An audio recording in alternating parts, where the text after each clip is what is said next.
दोस्त उस समाज के जिसके दुश्मन हो, जरूरी है ना। सुनो फिर इस बात को ध्यान से। 2005 में एक योजना आई, 100 दिन का रोजगार सरकार देगी मजदूरों को। सुना जी आप लोगों ने? मनरेगा योजना, महात्मा गांधी राष्ट्रीय स्वरोजगार योजना, यही है ना। तो ये आ गई। क्या किया इसमें, जो ये बात है 2005 की, मैं 10वीं में था, 10वीं 11वीं में। तो मैं उस टाइम देखता था कि मजदूरों की जो दिहाड़ी है वो 60 से 70 80 रुपए है, यही थी। कहीं 70, कहीं 60, कहीं 80। आप सबको पता ही है इतना। तो उस लगभग 18 साल पहले ये जो दिहाड़ी थी ये 70 80 रुपए थी। मनरेगा आते ही सरकार ने दिहाड़ी करी 150। पता आपको? 150 कर दी। और क्या बोला कि 100 दिन का रोजगार मिलेगा और दिहाड़ी कितनी? 150। अच्छा, किसान 150 दे देगा क्या? अरे जो खुद मरा पड़ा वो क्या 150 देगा? तो 150 तो किसान नहीं दे पाया। और जब 150 सरकार दे रही है तो मजदूर 80 में क्यों आएगा जी? तो दोनों के बीच में पाटम होगी, हो गए ना दूर। और सबसे कमाल की बात यह है, सरकार ने वो दिहाड़ी 100 दिन कब दी पता आपको? जब किसान के पास सीजन था। जब अभी सीजन नहीं है ना, अब मनरेगा की दिहाड़ियां नहीं चल रही, पूछ लियो, अब नहीं चल रही ना। जब किसान के पास काम है तभी देंगे ये 50-50 दिन दोनों बार। अरे ऐसे अगर महान हो तुम, फ्री मतलब देने वाले 150, इन दिनों में दे के दिखाओ ना। इन दिनों में नहीं दे रहे, तो उन दिनों में देंगे दिहाड़ी जब किसान के पास काम है।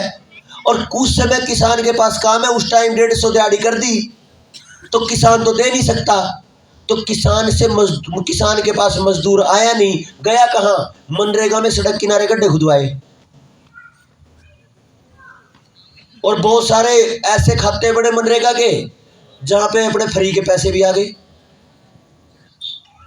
बहुत सारे शराबियों के खाते भी बन गए जान से। कब? जब उसके पास बहुत सारा काम है। समझ आई कुछ? ये खेल खेला गया समाज के साथ। और इस सिस्टम में सबके सब बदमाश एक साथ थे। कौन बदमाश? सब पार्टियों के बदमाश थे ना। और मजाक किसके साथ हो गया? समाज के साथ। वो समाज जो हमारा सबसे प्यारा था, खेत में एक साथ काम करते थे। हमारे बुजुर्गों ने कभी किसी को नौकर नहीं बोला, साजी बोला, साजी। इधर भी साजी बोलते होंगे। साजी मतलब कौन? साझेदार, यानी मजदूर नहीं बोला कभी, साजी बोला, साझेदार बोला कि भाई मेरे काम में साझेदार है। साल के भाई तू 5वां हिस्सा ले ले, 8वां हिस्सा ले ले, 4था हिस्सा ले ले, यही हुआ ना। तो साझेदार था। तो जो साझेदार कल तक हमारा प्यारा था, वो एक योजना ने क्या बना दिया? मजदूर, मनरेगा का मजदूर। और किसान को मिलना हो गया बंद मजदूर। तो फिर ये जो गैप आया, किसान का मुंह उधर और खेत मजदूर का मुंह इधर, क्या बन गया? गैप, जगह बन गई खाली। उस खाली जगह की तैयारी के लिए ही मनरेगा आया था। वो तैयारी क्या थी? तीसरी औद्योगिक क्रांति, जिसमें ट्रैक्टर और ट्रैक्टर के साथ एडवांस तरीके की मशीनें डाली गई। गेहूं काटने की, खेत जोतने की, गेहूं बोने की, सारी मशीनें तब आई। और उसके बाद ऐसी मशीनें आई, हर साल नई मशीन आई। पहले रोटावेटर आया, फिर सीडर आया, फिर सुपर सीडर आया, फिर हैप्पी सीडर आया। अब पता नहीं कौन कौन से सीडर आ गए। ऐसा हो रहा है क्या? कोई ऐसी बात तो नहीं जो मैं हवा की बात कर रहा हूं। और इसमें भी एक खेल हो गया बेचारे लोगों के साथ। किसी को पता चला कि भाई एक मशीन आई है जो सीडर है, 1-1.5 लाख रुपए की आ गई, वो बीज बोएगी। तो वो ले आया, क्या सोच के लाया? अब इससे मैं भाड़ा करके और अपना खर्चा कर लूँ, निकाल लूंगा। खर्चा निकलेगा 2 साल में, पता चला 1.5 साल में अगली मशीन आ गई, वो और एडवांस है। पहले सीडर था, फिर एपी सीडर आया कि नहीं, फिर आ गया, फिर किसी और ने एपी सीडर ले लिया, उसने सोचा कि 2 साल में अपना किराया कर लूंगा, अगले साल तीसरा आ गया सुपर सीडर, उसकी वो मशीन फेल हो गई। कितनी तबाही आई है भाई। सरकारों ने सब्सिडी पे बेची है वो मशीनें। जो मशीन खुद 40,000 की थी उसका रेट 80,000 करके और 50% सब्सिडी दे दी। देख क्या बेवकूफ बनाया लोगों का है। ये वही तो बात होगी, एक के साथ एक फ्री। एक पाउडर का डब्बा लेने जाओ तो 2 ले लो। बेवकूफ है कि अभी एक के बदले में 2 दे देंगे वो। अरे एक ही इतना कम पैसे का है कि उसको डबल रेट का बेचोगे और तो वो 2 आ जाएंगे, लेकिन क्वांटिटी बेचनी है, संख्या ज्यादा बेचनी है अपने सामान की, वो है मामला। तो यहां से ऐसा तांडव आया कि भाई किसानों को जब मजदूर नहीं मिले तो मशीनों से फसलें कटवानी पड़ी। मशीनें फसलें ऊपर से काटती हैं तो फसल अवशेष बच गए, फसल अवशेष बचे ना। और फिर जब मान के चलो जीरी कटवा दिया आप लोगों ने, धान कटवा दिया, धान कट गया ऊपर से क्योंकि कंबाइन से कटवाया था। अब वो ठंड का सीजन है, सूखता है नहीं, धान कटता है नरम आग, और फिर मजदूर मिला नहीं। आगे अगले ही 5 दिन में गेहूं बोना, नहीं तो फिर धरती बत्तर नहीं आएगी। तो क्या करे फिर किसानों ने, बेचारों ने उस कबाड़ को इकट्ठा करके आग लगाना शुरू किया, तो किसानों पर जुर्माने लगा दिए। चल रहा है ना कुछ बड़ा खेल। फिल्म बड़ी लाजवाब है ना, तगड़ी फिल्म बना रखी है। और जब ये आग लगाओ तो जुर्माना, अब लगा कि अब इसका क्या करे जी। तो अब आए हैं बड़े बड़े बेलर जो 1-1.5 क्विंटल के गट्ठे बांधते हैं। इधर भी आए क्या, आए ना। धान के पुआल जो है उसके बेलर आए हैं, और वो ट्रैक्टर, वो मशीन इतनी भारी भारी है जहां से एक बार निकल जाए ना पत्थर बना दे जमीन को। मैं वही कह रहा हूं, 4 चक्कर मारा बस वो। तो कितना मटेरियल फालतू का बेच दिया आपको, और जमीन आपकी गई काम से, उसमें कुछ नहीं हो रहा है तो लोगों को दे दिया कि किसान क्रेडिट कार्ड ले लो काम चलाने के लिए। तो किसान क्रेडिट कार्ड की स्कीम आई थी 2010 के आसपास, 10-12 साल हो गए। उस टाइम किसान क्रेडिट कार्ड पे 70,000 रुपये, 50,000, 30,000 देना शुरू किया। क्या बोल रहा शुरू में, कुछ नहीं, बस ब्याज ब्याज भर दियो, ऐसा ही बोला था कि। अच्छा जो मैं बोल रहा हूं यही हो रहा है क्या, सेम हो रहा है ना। अच्छा ब्याज ब्याज भर दियो, कुछ नहीं करना, ठीक है। 2-3 साल ब्याज लिया, फिर बोला ना भाई अब एक काम करो, एक बार पेमेंट कर दो और 5 मिनट बाद निकाल के ले जाओ। भाई क्या उन नोटा का कोई मतलब हल्दी लानी है कि हल्दी लगा के वो ब्याह वाले नोट हो जाएंगे टिक्के के।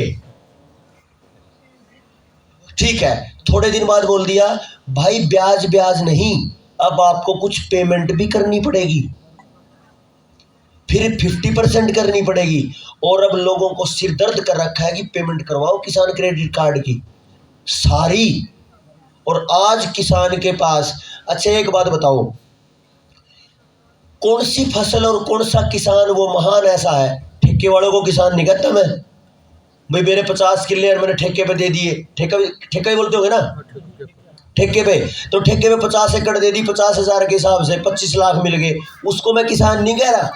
किसान वो है जो खेत में काम कर रहा है, किसान तो वही होगा, है ना।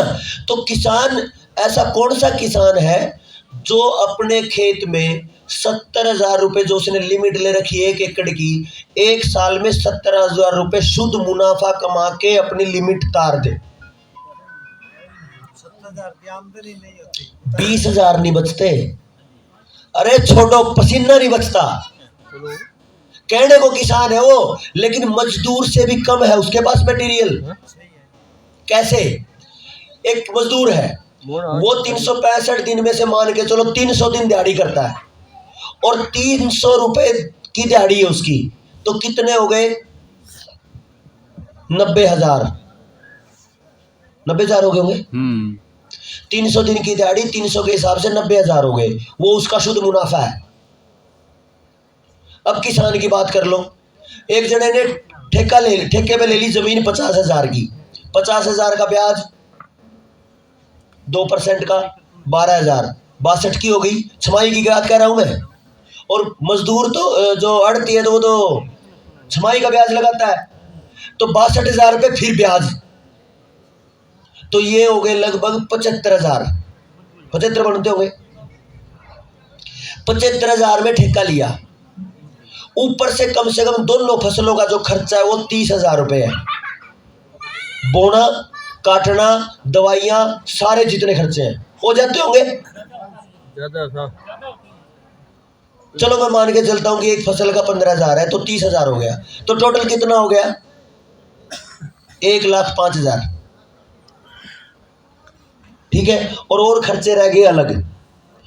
और जो किसान है वो कभी खेत में अकेला काम नहीं करता, परिवार काम करता है। 2, 4, 5, 6, अगर 5 का परिवार है तो 1 एकड़ में खर्चा आया 1,05,000। एक फसल बिकी, मान लिया 50 मन गेहूं हो गए, 20 क्विंटल, 2,000 के भाव में कितने के हो गए? 40,000 के। अगला धान आ गया, धान की फसल बिकी 70-80,000 की, 80,000 की धान की फसल बिकी, 1,00,000 की लगा लो चलो, तो कितने हो गए टोटल? 1,40,000। 1,40,000। खर्चा कितना आया?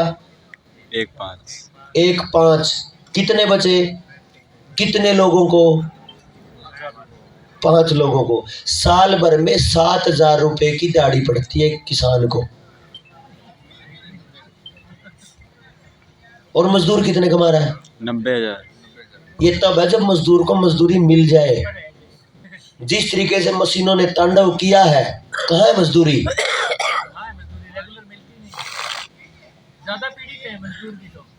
तो अब आपको ये कहना पड़ेगा, देखो किसानों के लिए एक मतलब जनता सरकार मोर्चा का गजब का ऑफर है, इससे बढ़िया ऑफर दुनिया में कोई नहीं दे सकता। कर्जा उतारेगा जनता सरकार मोर्चा। तो आप एक काम कर लो, अपने मजदूरों के पास जाओ और उनको बोलो कि जब आपको दिहाड़ी 300 मिल रही है, मैं आपको 350 दूंगा। कह सकते हो? अरे जब कर्जा हमने उतार दिया जनता सरकार मोर्चा ने, फिर क्या चाला पड़ गया? कुछ ही नहीं हुआ। कितना फर्क पड़ जाएगा? 3,000 4,000 का। अगर आप अपने मजदूर को 2-3 हजार रुपए ज्यादा दे देते हो और वो मजदूर परमानेंट आपका हो जाता है, यानी फिर से किसान और मजदूर एक साथ हो जाता है, तो इनको तो लौंडे लगवा देंगे हम।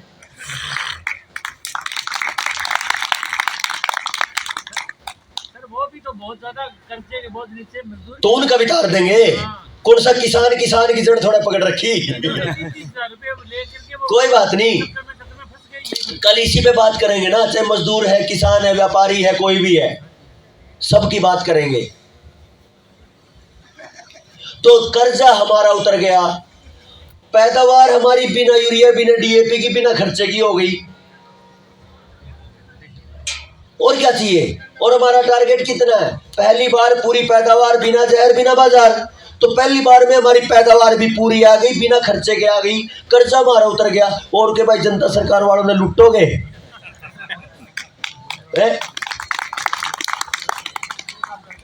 इससे बड़ा तो नहीं हो सकता कुछ भाई, इससे बड़ा तो फिर जान ही ले लो।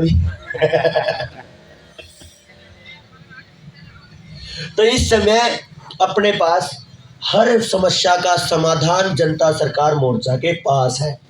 किसी को व्यापार करना है तो सुशील भाई के पास चले जाओ, 5-7 मॉडल वो दे देंगे। किसी को शिक्षा में काम करना है तो देवेंद्र भाई के पास चले जाओ, वो दे देंगे। किसी को खेती और खेती से जुड़ा हुआ कोई काम करना है तो मेरे पास आ जाइए, मैं बता दूंगा। किसी को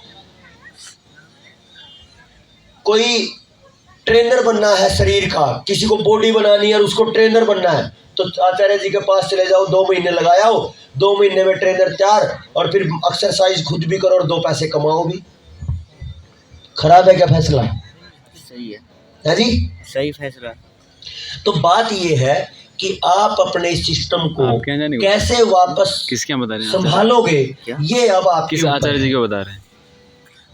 कोई भी आचार्य हो।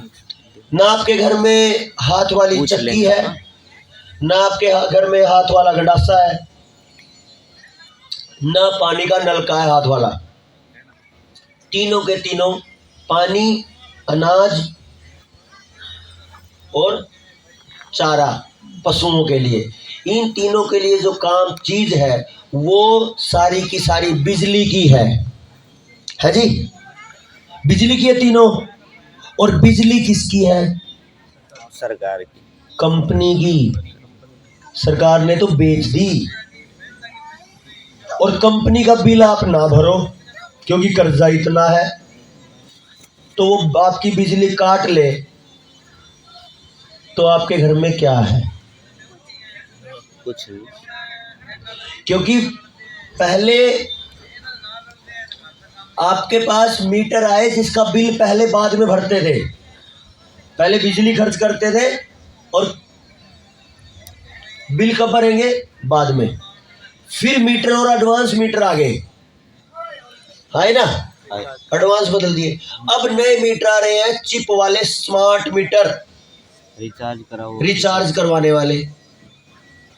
जेब में दिल्ला नहीं, कौड़ी नहीं, बिल भर नहीं सकते। जैसे आपके अकेले का फोन बंद हो जाता है रिचार्ज खत्म होने से, तो पूरे देश के लोगों के फोन कंट्रोल में है कि नहीं? तो वैसे ही आपके बिजली के मीटर भी तो कंट्रोल होंगे, होंगे कि नहीं होंगे? होंगे। तो जब आपके बिजली के मीटर कंट्रोल होंगे तो फिर आपके पास पानी पीने को नहीं, खाने को चून नहीं, और काटने को चारा नहीं। और चारा तो जब काटोगे जब आपके खेत में उगेगा, क्योंकि खेत का ट्यूबवेल भी बिजली का।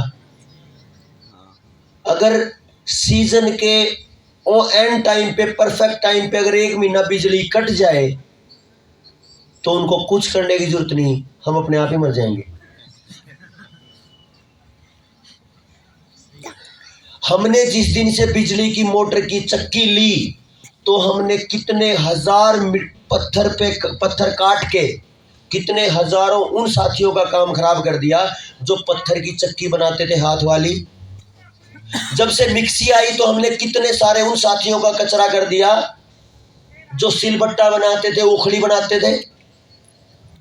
इस ओखली बनाने वाले प्लान पे आपको पता है भिवानी जिला है हरियाणा में, उसका एक गांव है। उस गांव में, उस एरिया में, जिले में एक बहुत लंबा चौड़ा पहाड़ है। उस पहाड़ पे स्पेशल पत्थर था, कलियाना गांव में स्पेशल पत्थर है जिससे सिलबट्टा, ओखली और ये बनते थे। क्योंकि भुरने वाले पत्थर की कभी ये चीजें नहीं बनती। भुरने वाले पत्थर में तो रेत आएगा, लेकिन ये भुरता नहीं है, पत्थर कटता नहीं है, टूटता नहीं है। तो ये बनता था सारा सामान। जब ये सारा सामान बनता था तो वहां पे सिस्टम ने पता क्या है, सरकारों ने वहां पे लगा दिए बड़े बड़े क्रशर, पत्थर तोड़ के सड़कों पे बिछाने वाले पत्थर तोड़ने के क्रशर लगा दिए। और गांव के लिए कर दिया बैन कि किसी ने एक पत्थर भी तोड़ा तो जेल। मैं उस गांव में गया, मैं कई बार चक्की बनवाई कई साथियों के लिए हाथ वाली, तो उस गांव में गया मैं, तो पूरा का पूरा गांव जो पूरे देश को व्यापार करता था, आज वो पूरा गांव बेचारा मक्खियां मारता है, भूखे मर रहा है। क्या उन गांवों के लिए खड़ा होना नहीं पड़ेगा? क्या उन मजदूरों के लिए खड़ा होना नहीं पड़ेगा? क्या उन किसानों के लिए खड़ा होना नहीं पड़ेगा? क्या उन नौकरी करने वाले युवाओं के लिए खड़ा होना नहीं पड़ेगा? क्या रोडवेज वालों के साथ नहीं खड़ा होना पड़ेगा जो प्राइवेट कर रहे हैं? क्या बिजली वालों के साथ नहीं खड़ा होना पड़ेगा? भाई सबको खड़ा होना पड़ेगा एक साथ। कभी ये सोचो मेरा कर्जा उतर गया तू मौज मार, फिर हम भी मौज मार देंगे उसकी तरफ तय। ठीक है ना बात? भाई जो आप अपने अपने लालच का है, फिर आप अपने लालच में रहो, मौज मारो, हमें क्या। हम केवल उसके साथ हैं जो भाईचारे का एक पैसा भी नहीं रखेगा। बैंक का तो चाहे कितना ही ले लो, कोई बैंक का कितना भी ले लो, हमने कोई दिक्कत नहीं, हम खुश हैं कि आप ज़्यादा ले लो, ठीक है, लेकिन बैंक से लेके भाईचारे का उतार दो, ठीक है ना, ये विचार दो। बहुत अच्छा जी, तालियां होने चाहिए इसलिए।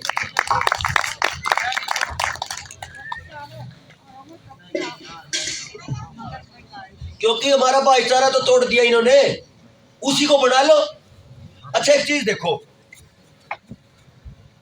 जब हम परसों आ रहे थे, पूरी रात सफर किया हमने, लगभग 500 किलोमीटर, तो क्या हुआ, धुंध इतनी ज्यादा थी, मन तो करता था यहीं रोक ले, लेकिन फिर पहुंचना भी जरूरी, बहुत सारे साथी आ रहे हैं। तो मैंने एक चीज मुझे हमेशा, मतलब 12 घंटे के सफर में लगातार याद थी, वो ये थी, कोई टेंशन नहीं है, जिस जिले में जाएंगे केवल एक फोन करना है, अपने को भाई मिल जाएंगे खड़े। अपन ने इतना बड़ा परिवार बना लिया है कि पूरे भारत में कहीं भी किसी जिले में जाएंगे तो अपन ने कंपनी को फोन नहीं करना, हमने ढाबे पे नहीं रुकना, हमने होटल में नहीं रुकना, ढाबे का जो कुछ भी बना के दे देंगे वो नहीं खाना। मैं गांव से करनाल से चल पड़ा, बाद में देखा कि भाई उस टाइम लग तो भूख लग जाएगी, तो मेरा एक भाई को फ़ोन किया, भाई कैथल में वहाँ पे भाई मेरी ज़रूरत है, 4 भाई हैं और रोटी बनाई। इतने में पहुँचा, उससे पहले तो खड़ा मिला रोटी बना के साथ में, भाई इससे ज़्यादा क्या चाहिए। अच्छा रुपया काम कर देगा कैसे, तो हम तो भाई भाईचारा बनाने पर लग रहे, परिवार जोड़ने पर लग रहे, और ये इतना बड़ा परिवार पूरे भारत में मिल रहा है तो बड़े मज़े आ रहे हैं। केशव भाई खाने का बता देना कितना टाइम लगे ना। अगर आप इस परिवार में बढ़ते हो, इस परिवार में जुड़ने की केवल एक ही शर्त है, बस आप ईमानदारी के ग्राहक होने चाहिए। ये नहीं कि भाई मैं लगा रहा हूं, और यहां जुड़ने का और कोई ना फीस है, ना शुल्क है, ना कोई शर्त है।